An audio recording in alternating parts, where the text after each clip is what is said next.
Gazette du Togo, une vision sur l'actualité togolaise et sur le monde. Le troisième événement, le 25 janvier 1993, c'est dans ma maison que les leaders s'étaient réunis. Puisque j'habitais, c'était moi, parmi les leaders, j'étais celui qui était le plus proche de la place Fréau. Donc, on s'était donné rendez-vous chez moi.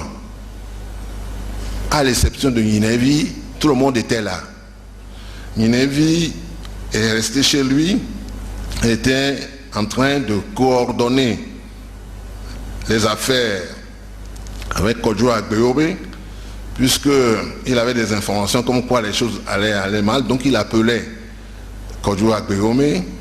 Ça, je crois que sur ce point-là, chacun a pu vous dire exactement comment les choses se sont passées, mais nous, on attendait Ninevi chez moi, à la maison, à Noukope, à quelques mètres de la paroisse franciscaine de Hanoukope, et tout le monde était là, Tchobo Boukari, Agboyibo, Ayeva Zarifou, tous à l'exception de Ninevi. Antoine Folly n'était pas venu. Si je le mentionne, c'est que ça a son importance après. Alors on est là, on attend. Je téléphone à Ninevi de temps en temps. Il me dit, mais écoute, les gens sont là depuis longtemps déjà. Ils vont finir par se disperser ou se décourager. Mais les hommes et les femmes, je dirais même les femmes et les hommes, ils sont arrivés à cette place. Ce n'étaient pas des gens qui pouvaient repartir. Ils étaient là avec une bougie pour accueillir nos hôtes de marque qui étaient de passage. Le ministre français Debarge, ministre de la coopération, Debarge, ministre de la coopération, et le ministre adjoint des Affaires étrangères, Schaeffer, de l'Allemagne. Ils étaient partis en avion pour rencontrer le chef de l'État qui se trouvait à Pia. Nous avions décidé depuis longtemps, lorsque nous avions appris qu'ils allaient venir, que nous allions leur faire une réception populaire pour qu'ils puissent aller dire à l'extérieur ce que voulait le peuple togolais. Il y avait une foule considérable. Mais le temps passait. Le temps passait. Je rappelle Ninevi, je dis, mais tu sais, il faut que... Il me dit, mais l'avion n'a pas décollé de Niamtougou. L'avion n'a pas décollé. Donc il ne faut pas qu'on aille s'exposer là-bas des heures et des heures sans être sûr. Je reçois un coup de fil. Quelque temps après, c'était M. Bikpi Benissan, le syndicaliste, qui me dit, mais Edouard, je ne sais pas. Les gens commencent à s'impatienter, ils attendent les leaders. Je lui dis, mais j'ai vu Ninevi qui me dit qu'il est en communication avec la tour de contrôle pour savoir si l'avion va atterrir, et comme ça, on n'irait pas là-bas trop longtemps à l'avance. Il dit, qu'est-ce qu'on fait alors? Je dis, demande à Koubaja Touré, que Dieu ait son âme, lui aussi a quitté cette terre. Koubaja Touré qui était célèbre par ses turbans. Je lui dis, demande-lui, c'est un excellent orateur, il va trouver, il a du bagou, il va trouver des choses à dire pour maintenir la foule, pour contenir la foule. Il a dit, bon, je vais le faire. Il est parti, il a vu Koubaja Touré qui, avec les fanfares et les orchestres, essayait de parler à la foule. Puis subitement, je reçois un autre coup de fil, toujours du même pipi. Il me dit, mais Edouard, ça va mal, hein? J'ai l'impression que maintenant on voit des gens s'agiter partout. J'ai l'impression que les militaires sont en train de faire du grabuge un peu plus loin. D'ailleurs, j'entends des coups de fil, j'entends des coups de feu. J'entends des coups de feu. Édouard, j'entends des coups de feu. Écoute toi-même. Et depuis là-bas, j'entendais dans le répondeur des coups de feu.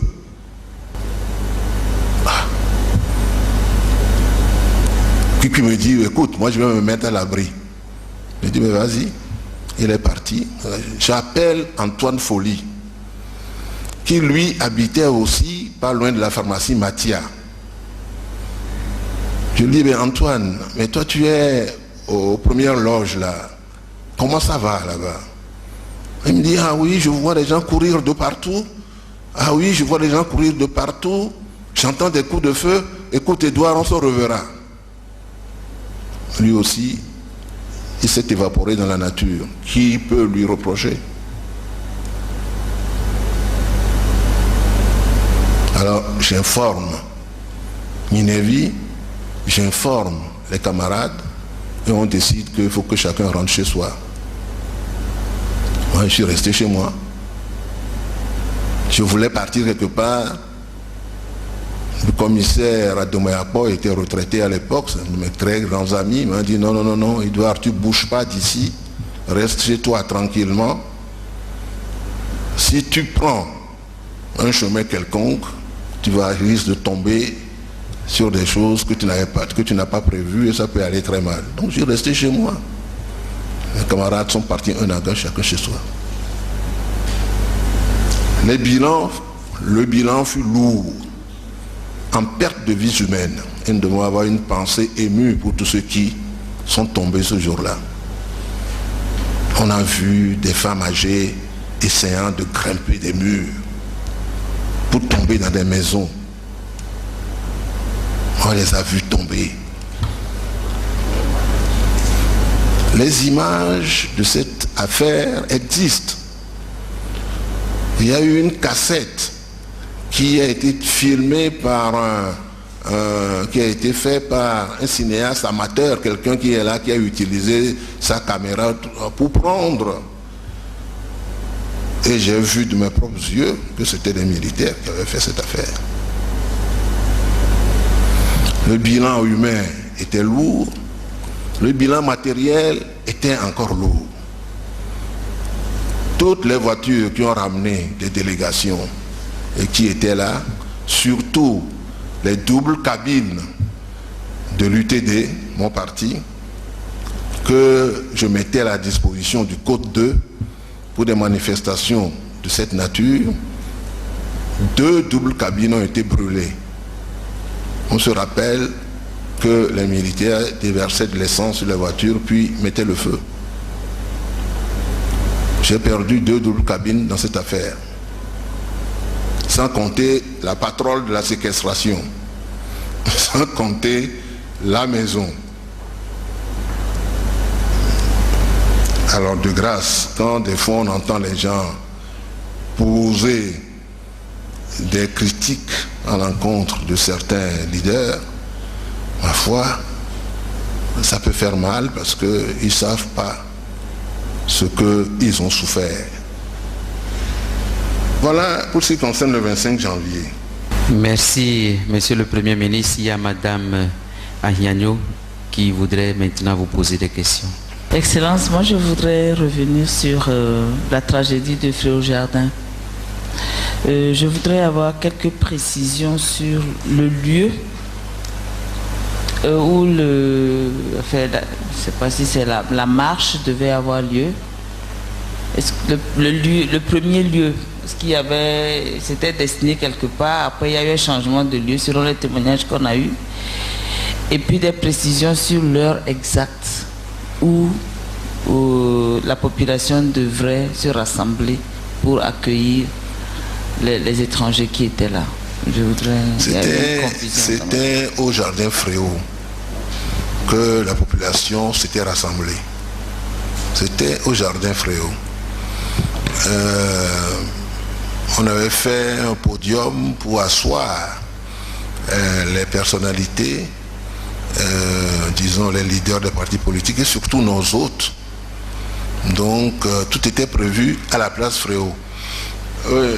On a dû changer de place. On devait aller quelque part. Oui, on a trouvé ça plus... Oui, oui. C'est ça. Ouais. On voulait recevoir le ministre de Barge, la coopération, et le ministre des Affaires étrangères, adjoint des Affaires étrangères allemand, au Palais des Congrès.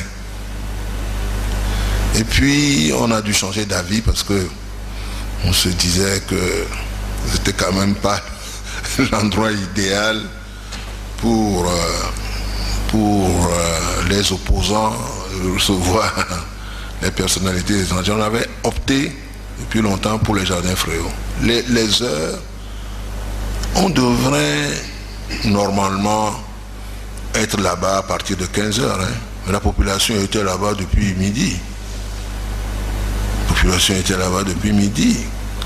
Ce qui était particulièrement émouvant, c'était nos mamans. C'était nos mamans. Donc certaines ont été piétinées. On a vu des mamans chercher à monter les murs.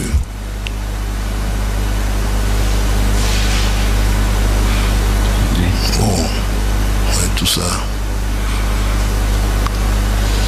Mais vous savez, toutes les révolutions sont pareilles. Toutes les révolutions sont pareilles.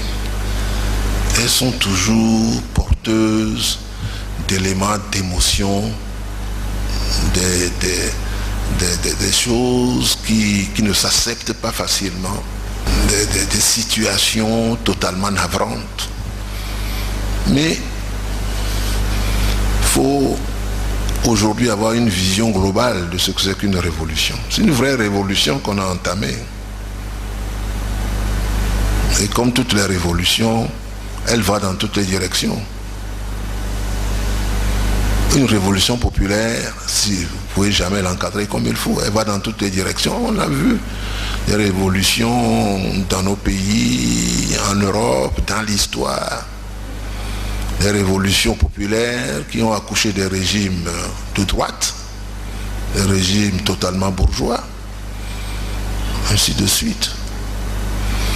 Donc il faut avoir une vision.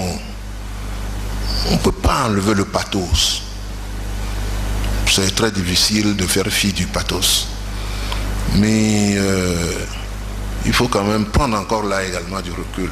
C'est une affaire d'athlète. Hein.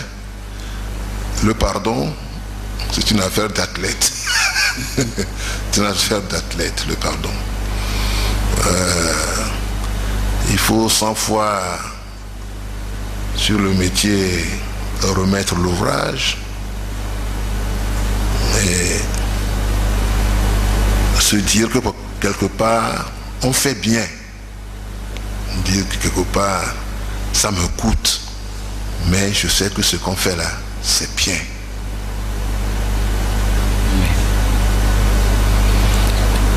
Merci, Monsieur le Premier ministre.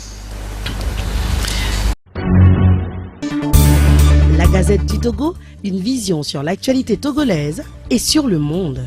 Rejoignez-nous sur le www.lagazettedutogo.com ou sur nos comptes Facebook, Twitter et YouTube. Pour tout contact, écrivez à contact@lagazettedutogo.com ou appelez le 92 80 88 53. La Gazette du Togo, c'est l'information en continu.